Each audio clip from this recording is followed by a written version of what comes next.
రోజు సాయంత్రం 6 తర్వాత ఏం చేస్తారు మీరు? వాకింగ్ చేస్తాను, ట్రెడ్మిల్. ఉమ్, 7:30, 8 కల్లా నా డిన్నర్ అయిపోద్ది. Um. That's it. Geeta Singh తాగుతారా? తాగుతానంటే సంథింగ్ అకేషన్ అప్పుడు తాగుతాను. ఉమ్, అది మా అకేషన్స్ ఏదైనా సంథింగ్ ఉంటే, ఉమ్, అంటే మాకు తెలిసిన చాలా క్లోజ్ పర్సన్స్ అయితే తాగుతాను, ఉమ్. లేకపోతే లేదు. అండ్ ఇది కూడా ఎందుకు అడిగానంటే, ఒక ఇంటర్వ్యూలో పదే పదే మీ పైన మీరే ఈ జోకులు వేయించుకున్నారు. ఏది ఇక్కడండి? నేను పేరు చెప్పలేను కొన్ని ఓకే, ఓకే. సమస్యల వల్ల, ఇంటర్వ్యూ పేరు చెప్పలేను. So okay. నాకు అక్కడ కూడా విచిత్రంగా అనిపించింది. యాక్చువల్గా మాకు తెలుసు మీరు ఒకసారి వెయిట్ లాస్ అయిన తర్వాత ఫోటోలు పెట్టారు. అవునండి. దానికోసం మీరు ఎంత కష్టపడ్డారు ఎవ్రీథింగ్ మాకు తెలుసు అనమాట.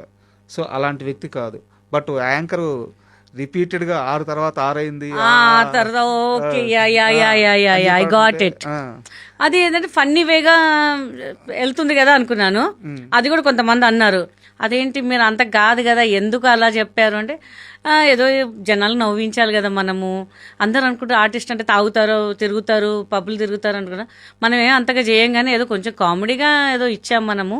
తాగుతుంటే టీ కాఫీ ఉంటాయి కదా, మనం ఓన్లీ అదే ఎందుకు అనుకోవాలి అన్నట్టుగా పోయాము. సరే, ఓకే, జరుగుతుంటాయి కదా. 2 ప్రశ్నలు ఎందుకు ఇంత పర్టికులర్గా అడిగానంటే, ఇండస్ట్రీలో ఎలాంటి వివాదం వచ్చినా సరే గీతా సింగ్ పేరు ఉండదు. అవునండి, ఎలాంటి మోసం జరిగినా గీతా సింగ్ మోసపోయిందే కానీ ఎవరిని మోసం చేయలేదు. అవునండి. గీతా సింగ్ ఎప్పుడూ ఒక తప్పు చేయలేదు. సో అలాంటి గీతా సింగ్ మీద ఉన్న ఈ మచ్చ చెడిపేయాలన్న ఉద్దేశంతోనే నేను అయ్యో, నో ప్రాబ్లం.